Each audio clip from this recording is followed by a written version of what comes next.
Hello, my name is Katie Summers. I'm a fourth year at the University of Virginia. I am a music major and I am president of University Singers and have been a member of the group for the last 4 years. And I also serve as co-chair of the resident staff program and have been an RA for the last 2 years and now supervise the RAs. So I think, as we all know, it's been a difficult semester for our community, and I've felt that very much so because of my role in resident staff. And I like that you brought up the point about there's so much more we could do there, and I definitely agree. And I've definitely been very aware of what our students have been feeling through my staff and through residents. And also as a musician, I've been very aware of how my fellow music students feel about everything that's happened at the university. And so I wrote this paper right after the Rolling Stone article came out. And at that point I was struggling for a paper topic and the deadline was fast approaching and I was like, what am I gonna write about? And it just kind of hit me because the article came out and then at the end of that week we had a University Singers concert. And we had rehearsals that week. And so this paper is kind of about how my experiences as a musician helped me deal with, or start to deal with a lot of the emotions I was feeling. And yeah, so it's called Music Heals, and it starts with a quote, and it says, "Music is therapy. It is a communication far more powerful than words, far more immediate, and far more efficient."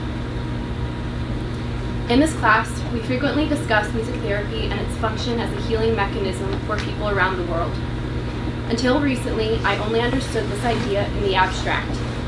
Few times in my life have I truly engaged in transcendent and healing musical experiences that have lifted me up and helped me through my own curative process. I chose to write this paper on how I personally experienced music's healing and therapeutic properties in the last week. Initially, I debated about whether or not to write about my own personal experiences with the subject matter, but felt it ultimately appropriate given the recent events that have occurred in our community. I decided to write about my experience to continue the process of healing for myself, and I felt it was important and necessary to write about music's healing qualities because I personally experienced the restorative and curative powers of music and believe that others in our community have and will find their peace through music as well. The events that have occurred over the course of this semester have left many members of our community, like myself, heartbroken and scared. Many students feel helpless and mourn for the loss and ugliness present in our community. Thinking back to our studies in this course, I thought of our discussion of music therapy and thought of the many articles we read, the case studies we looked at, and the numerous class discussions. On Wednesday of last week, when all of the bad news came out, I immediately thought back to our class when I contemplated how we as a school would begin to recover and heal our wounds. It soon became clear to me how I could help others heal and heal myself in the process. Music. Serendipitously, I had University Singers rehearsal Wednesday afternoon after the news broke. At Wednesday's rehearsal, I could feel the sadness and grief amongst my peers. A feeling of collective melancholy seemed to have washed over us all at once. And despite our sadness and disbelief, we carried on like any other day. We sang, we talked, and we went about our normal routine. Meanwhile, my heart was breaking for my school. I could not focus on anything else but the sadness I felt for my UVA. Feeling broken inside, I found it difficult to enjoy my music or to even see it on the page. I left rehearsal even more upset and heartbroken for my school, but continued to carry on with my evening. Looking back, I saw that music did help me through this first day, despite the sadness I felt. The music at this point in my grieving process forced me to acknowledge my emotions and encouraged me to be present with them for a while. Thinking back to class, I remembered an essential aspect of music therapy, the acknowledgement and embracing of emotion as part of the healing process. My Wednesday rehearsal and the act of singing, however difficult, gave me the opportunity to confront my feelings and accept them. The music opened me up and prepared me so that it could begin its healing and restorative work. Although not obvious to me at the time, I realize now that this rehearsal and the music helped me to confront my emotions, and it gave me the starting point for learning how to channel my feelings into something beautiful and restorative. At the end of our rehearsal the next day, I addressed the group and reminded them to get rest, memorize their music, and publicize for our concert. Suddenly I paused and thought about what I had just experienced through my singing and decided to share it with my fellow singers. I told the choir about my experience during rehearsal and acknowledged the grief most of us felt in the room. I asked my choir to consider the enormous responsibility and opportunity we had in front of us, to perform our concert to the best of our abilities so that we could begin to heal and help our audience heal. I encouraged them to take advantage of this and asked them to embrace the opportunity to cast out darkness with the beauty of music. During our concert on Friday, I addressed our audience and told them to use our music to help with their own healing process. I described my hope that our music would give them hope, restoration, and peace. Throughout the evening, I could sense something special happening. I felt the strength and the love in the voices of my peers behind me, and I experienced joy and elation at being able to create something beautiful for someone else's benefit and healing. The performance of music gave us an opportunity to heal ourselves through the healing of others. Reflecting back on this performance, I believe I experienced a form of music therapy because through this concert I found that music is therapy. Looking back at the last week, I see the beauty in the healing process and the light in the darkness. Music's restorative properties allow the performer and the listener alike an opportunity to heal one another. Over the course of this class, a major theme appears which revolves around the idea that music contains therapeutic properties that help humans confront their emotions and find closure. My experience last week showed me that these therapeutic properties allow us to heal so that we might help others to heal. This beautiful cycle reminds me of the importance of music in our lives. It gives me hope that through the current darkness, we can find the light again in music.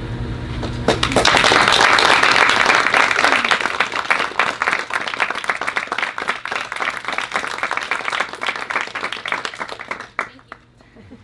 That's the first time I've ever read my writing out loud, so thank you. Is it okay if I go ahead? Great. I have 15 minutes. We'll start with a short meditative exercise. And so I would like to ask you, first of all, to find a comfortable position in your chair. These chairs, that's what we look at. Find a comfortable position. It won't be at the edge of the chair. The chair will start to slide back, and you might as well just give up. So find a position that feels relaxed but alert, with your feet on the floor. Check your body for tension. I think we all know a lot of the places where you might hold tension in your neck, in your shoulders, in your facial muscles, on your scalp. If you find tension, just let go of that. Letting go of tension, like letting go of stray thoughts, doesn't mean doing something, it means stopping doing something. So do that. Close your eyes if you're comfortable doing that. Or drop your eyes to gaze at a neutral point in front of you. And now begin to focus your attention on your breath as a way of staying in the present moment. You don't need to change the way that you're breathing. Just let your attention rest on your breathing.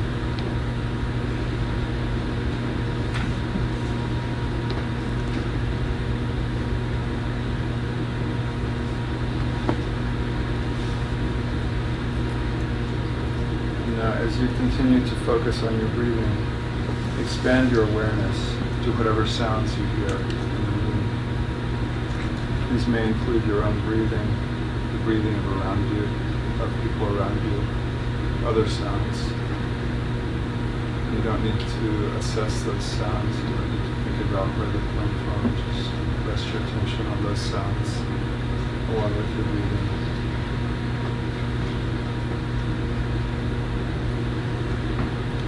If you find any thoughts coming up in your mind, you can just acknowledge them and let go of them. There's nothing you need to think about right now.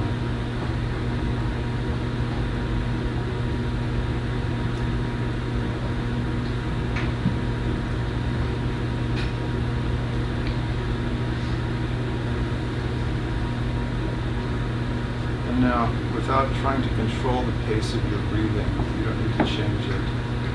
Begin to engage your voice as you exhale. Let your voice find a pitch that you can hum softly, adding it to the sounds in the room.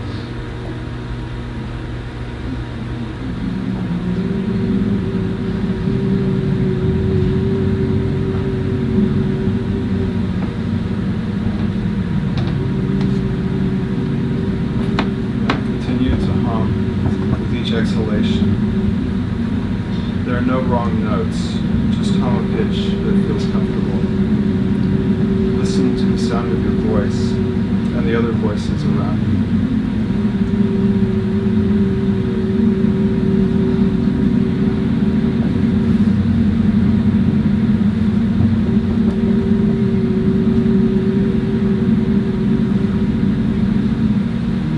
As you continue to breathe naturally, add some intensity to the sound you make as you exhale.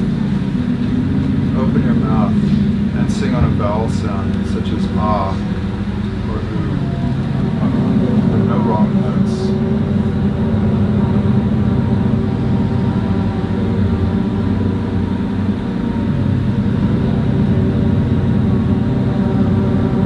Now let your volume increase so that you're singing warmly.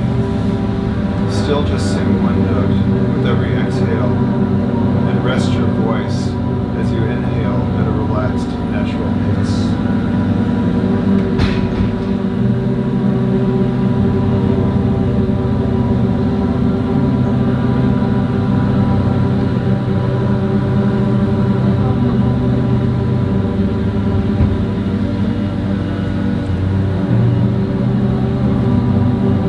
As you sing your tone, listen to yourself and to the sound of the whole group.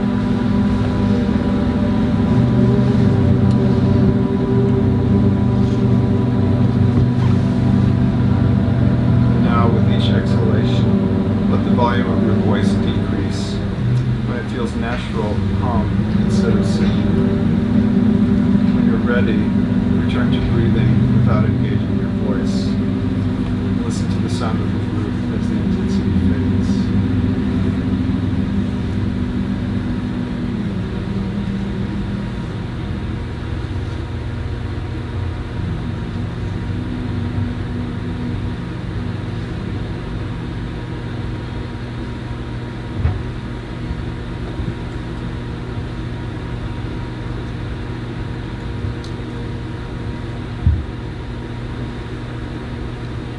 And then, when you're ready, OpenGrounds. Thanks. It's beautiful. We've just done the first of Paulina Oliveira's sonic meditations entitled Teach Yourself to Fly. We did an adaptation, recast as a guided meditation. In Oliveira's version, the group would begin by studying the brief verbal instructions and then perform the piece without a leader, sustaining it as long as they want and letting it end when the group spontaneously feels that it's over. By guiding you, I hope I've given you a sense of the piece within our time constraints today. Oliveira's sonic meditations, deep listening pieces, and related work consist of brief verbal instructions for each piece. The results are musical and also constitute a wide range of ingenious contemplative practices. In Teach Yourself to Fly, we begin by observing the breath, as is common in mindfulness meditation. I'm not sophisticated enough to not know what that means. Taking environmental sound as an object of attention is also a common meditative practice, but Oliveira's piece becomes distinctive as she invites participants to add vocal sound. This means that we hear the people around us. We also hear and feel our own vocalization and experience it as something added to the total sound. There are no special requirements for this vocal performance. The anxiety of getting it right, so common in musical performance, is gone. As Oliveros puts it, allow your vocal cords to vibrate in any way that seems natural. Our 5-minute version gives only a glimpse of what this piece can be. Oliveros' instructions ask us to continue as long as possible, naturally, and until all others are quiet. Performing such music can have strong effects. It is beautiful to be aware of one's own body through breathing and the vibration of singing, and to feel through hearing the presence of the people around you. Music therapist Diane Austin makes extensive use of such vocal production, which she calls toning, in individual psychotherapy sessions. Toning gives a sense of self-presence, a comfortable sense of one's own embodiment. For someone who rarely sings, toning may give a surprising experience of hearing one's own voice. Austin also notes that toning sometimes gives people access to their own emotions, including emotions one may not have acknowledged. Austin asks for music therapy students to tone 3 times a week, keeping a journal about their experiences. They report emotional access to bodily sensation, a feeling of release, and a drop in tension and anxiety. Teach Yourself to Fly brings this range of experiences into a sensuous experience of community. In today's brief presentation, I shall consider the topics of music, contemplation, and wellness by sharing just 2 examples with you, and that was the first. My second example is the Bonnie method of guided imagery in music, a well-established form of music therapy. GIM, as Bonnie developed it, is a practice of individual therapy undertaken by a client and therapist. In GIM, the people in these roles are called the traveler and the guide. The traveler lies down, eyes closed, and enters a relaxed state. Then, listening to a carefully designed program of musical selections, typically classical music, the traveler spontaneously creates images and experiences in response to the music. Today, these programs are typically about 40 minutes long, though Bonnie's original programs were somewhat longer, and you can see how the insurance industry might see that change. The guide intermittently questions the traveler about the experience, keeping the traveler engaged with the music and present moment experience, but not directing the traveler's flow of impressions. GIM makes use of a capacity that also exists, of course, outside music therapy, our ability to make associations to musical sound. GIM experiences vary in their qualities. They may be predominantly kinesthetic or emotional. In many cases, they are strongly visual and may involve dreamlike narratives with the traveler and other figures as characters. Sometimes emotionally intense memories come up. The guide repeatedly asks the traveler to describe what is happening.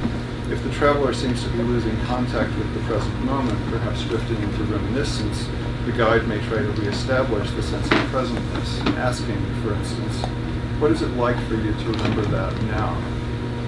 The guide may also work to maintain the traveler's contact with the music. For example, if the traveler reports a strong feeling, the guide may say, "Let the music support you in that." The goal of GIM is to give the client vivid experiences of her own thoughts and feelings. Within the environment of musical organization, the comforting presence of an empathetic witness, and the predictable format of the GIM session, material often comes up that is difficult to access in other settings. The hope is that clients will be changed by having these experiences, especially in a series of meetings, as well as benefiting from pondering the memories of the sessions. GIM is not like anything else, but there are affinities with Freud's procedure of free association, or Jung's practice of active imagination, or the use of Rorschach plots to evoke personal imagery. An important part of GIM is the client's willingness to relax and let content come up spontaneously, rather than trying to control the thoughts. GIM interests me partly as a powerful approach to therapy, using aesthetically beautiful material to create rich experiences and personal insight. But also it interests me because I think our everyday non-medicalized experiences of classical music often work in similar ways. That is, I agree with music theorist Edward T. Cohn that classical music listeners typically give content to the events of classical compositions by drawing upon associations with personal experience. As Cohn notes, such associations may not be fully conscious to listeners. The Bonnie method encourages travelers to rest their attention on these personal responses. If I continued with further examples, I would talk about music improvisation and the self-presence and presence to others that can come from letting unforeseen musical ideas enter one's performance.